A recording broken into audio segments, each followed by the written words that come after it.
JB Morrow, go and get your bag.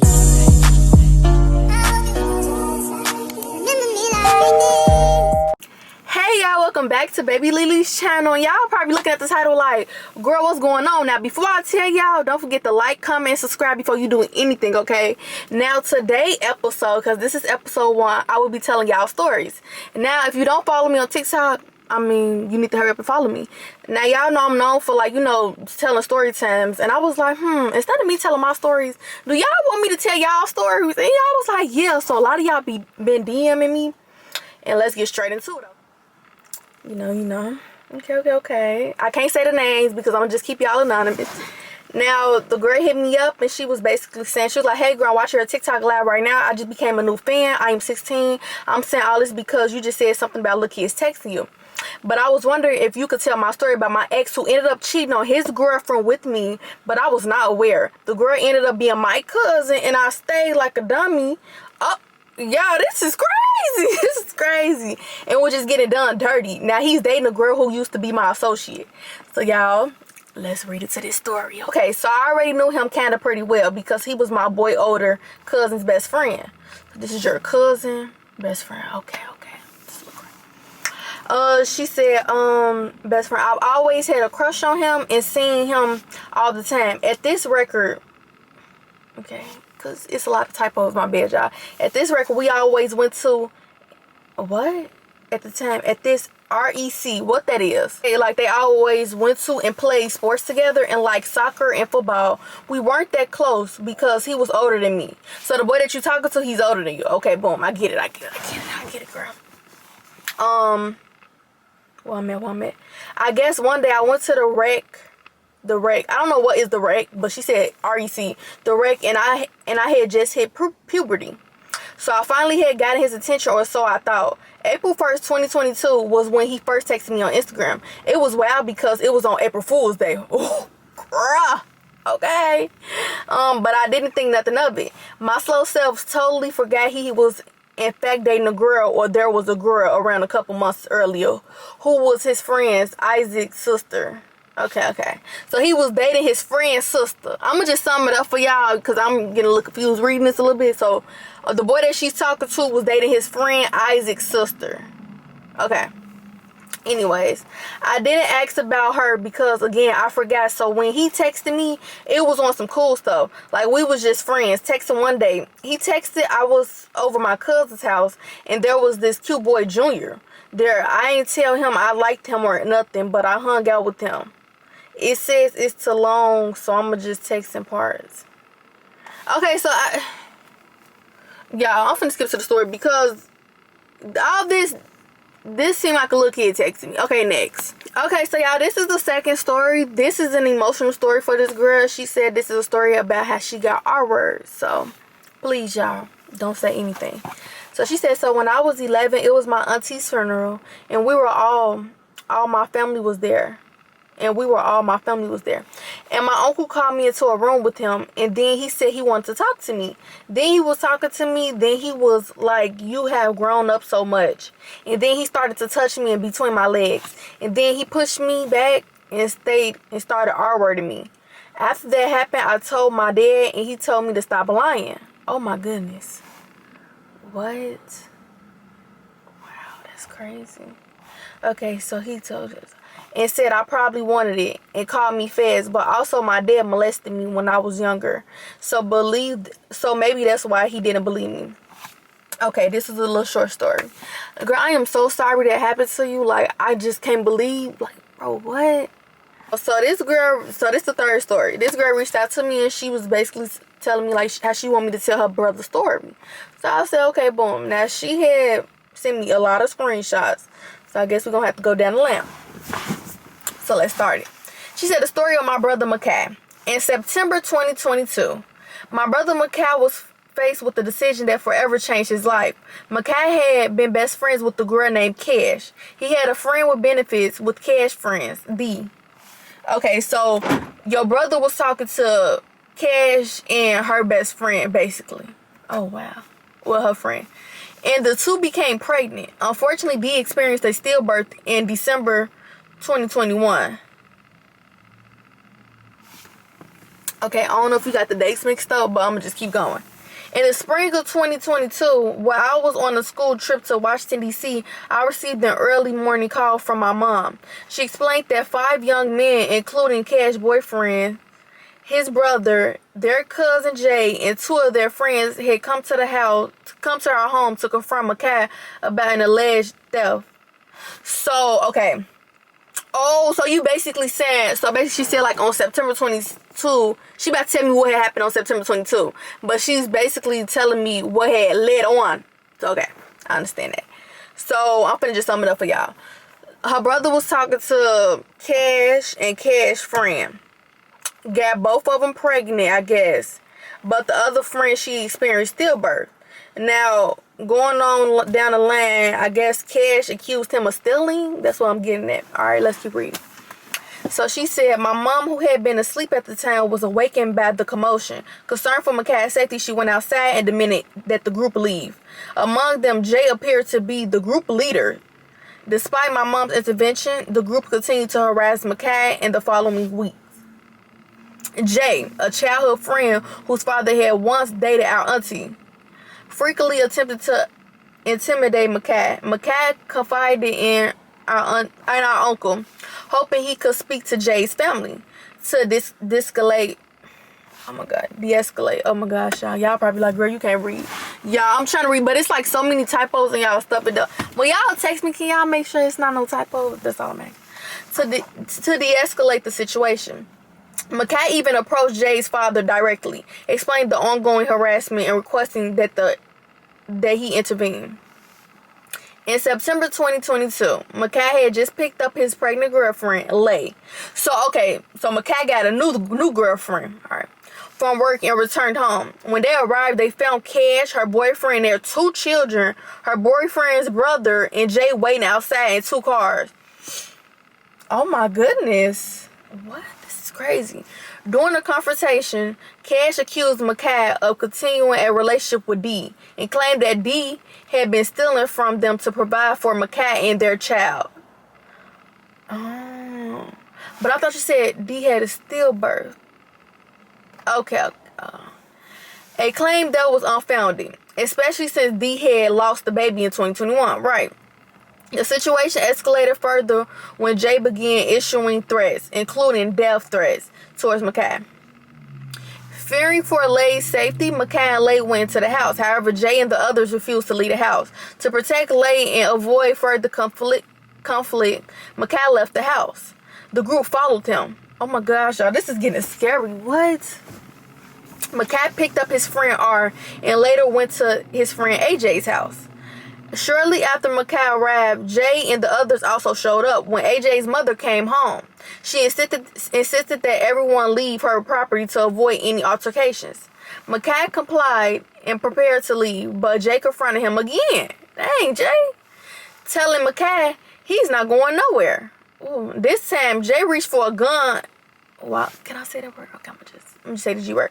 In his holster, prompting Makai to act in self-defense. In the ensuing altercation, Jay was shot in the torso and later passed away from his injuries. Oh, wow. This story is getting sick. At the hospital, authorities confiscated a car belonging to Jay's group, which contained firearms and cash. Despite their history of friendship, Cash denied knowing Makai during police questioning and later testified against him, along with her boyfriend. Their testimonies appear to be an attempt to deflect responsibility for their role in the events leading up to the incident. AJ and his mother, fearing retaliation, chose not to testify in Makai's defense. Okay, understandable. Following the incident, Jay's family retaliated by targeting our home. They burnt it down. What? Killing 2 of our cats in the process. I'm so sorry for y'all loss. Although the evidence suggested that Makai acted in self-defense, he was convicted of second-degree murder and sentenced to 23 years to life in prison. Oh my gosh. Y'all, this story is getting sad. Wow.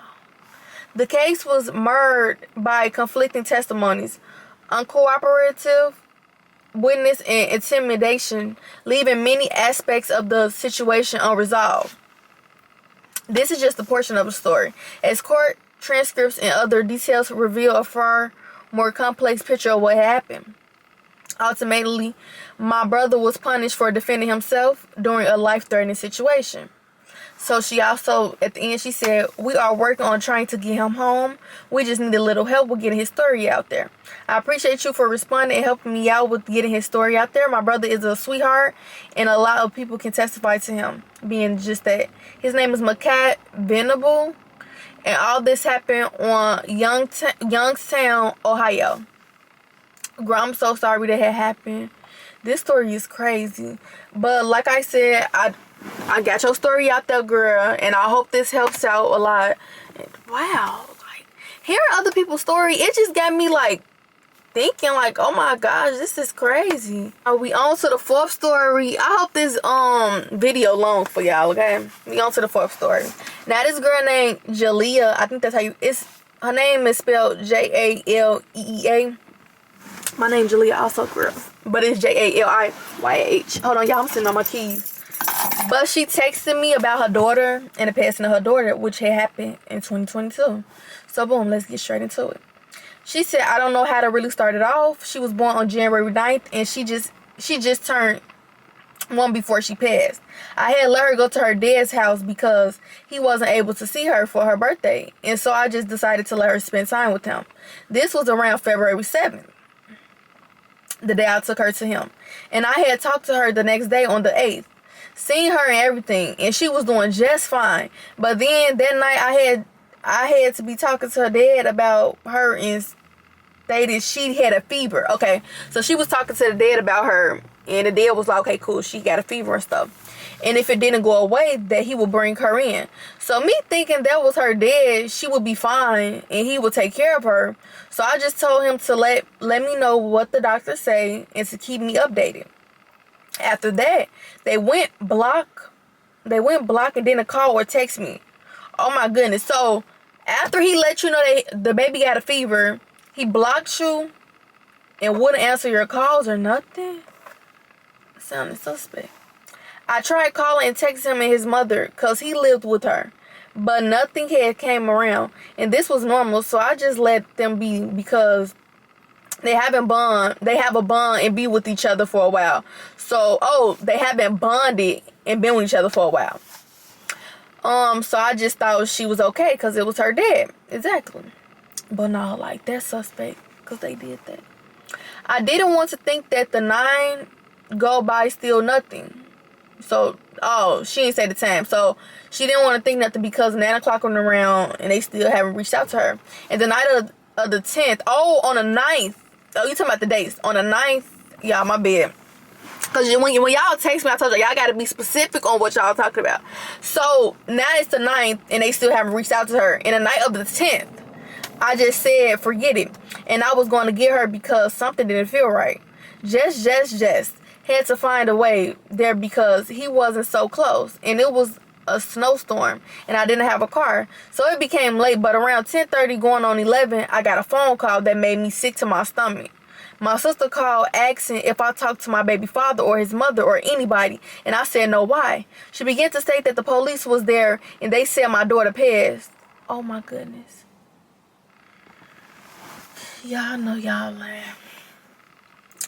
She ended up giving the phone to the police because I wasn't around. I was at my boyfriend's house, 15 to 20 minutes away, and they began to say that I need to see them in person because they need to talk to me. And so that was that. Okay, that was a typo. I didn't know what to think or anything. I'm just sitting there waiting on my sister and auntie to come get me confused. So we get to my baby father's house, and they talk to me stating she was past, asking me questions like, how long have she been with her daddy? Okay, these are, my bad, y'all. Give me a second, because these are a lot of typos up here. If he was in any type of drug activity and all that. And I stated, I heard around, yeah. Okay, so basically she heard around the town like he did have, situations with drugs and a lot of stuff. Okay. But I wasn't for sure because I wasn't around. So she heard, but she didn't know for real. But I believe he did something and I wanted answers.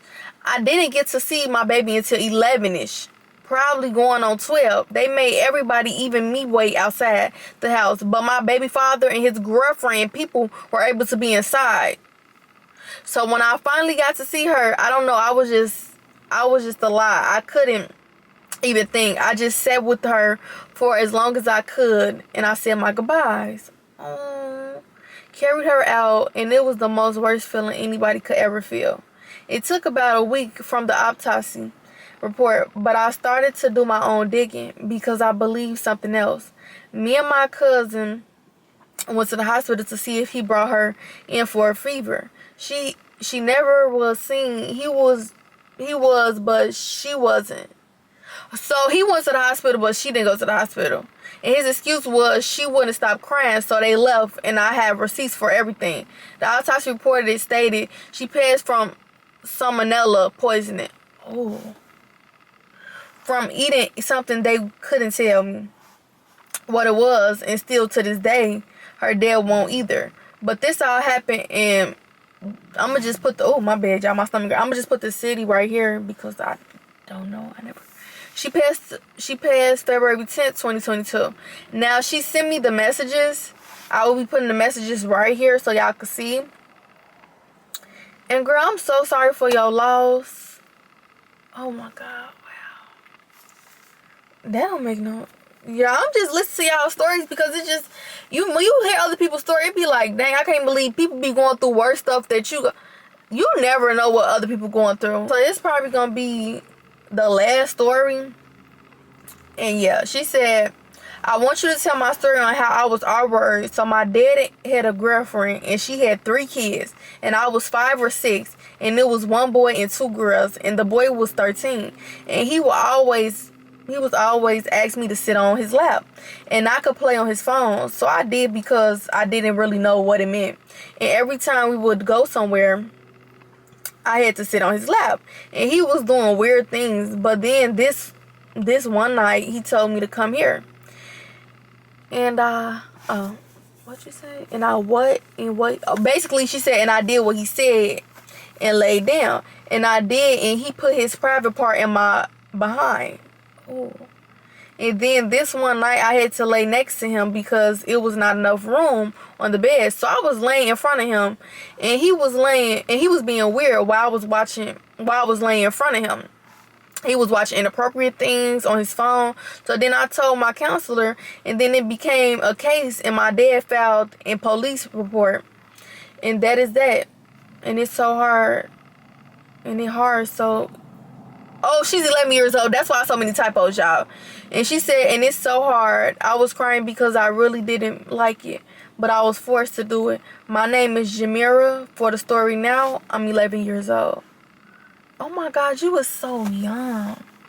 Okay, y'all. Thank y'all so much for telling me y'all stories. And yeah, don't forget, when y'all send me stories, I could also do, I'm trying to see if I could do like voice changes, because y'all could also send it in voice recordings, but that's only if y'all want y'all voice to be heard. If y'all don't want it, just send it to me in messages, and whatever y'all write, that is what I'm going to say out loud. So if y'all don't want me to mention any names, make up fake names or whatever. And yes, y'all, don't forget to like, comment, and subscribe, and tune in next time. This was just episode 1, y'all. We gonna get better with these, okay? But yeah, I did 5 stories, so cause my DMs been flooding. When I say y'all been texting me like crazy, and I've been trying to get to every single body. Y'all don't even gotta text me, cause I know if you text me real long stuff, it won't let you send a rest on Instagram or whatever. Y'all can text me on Snapchat. But no, that means I gotta add y'all back, and I making a lot of friend requests.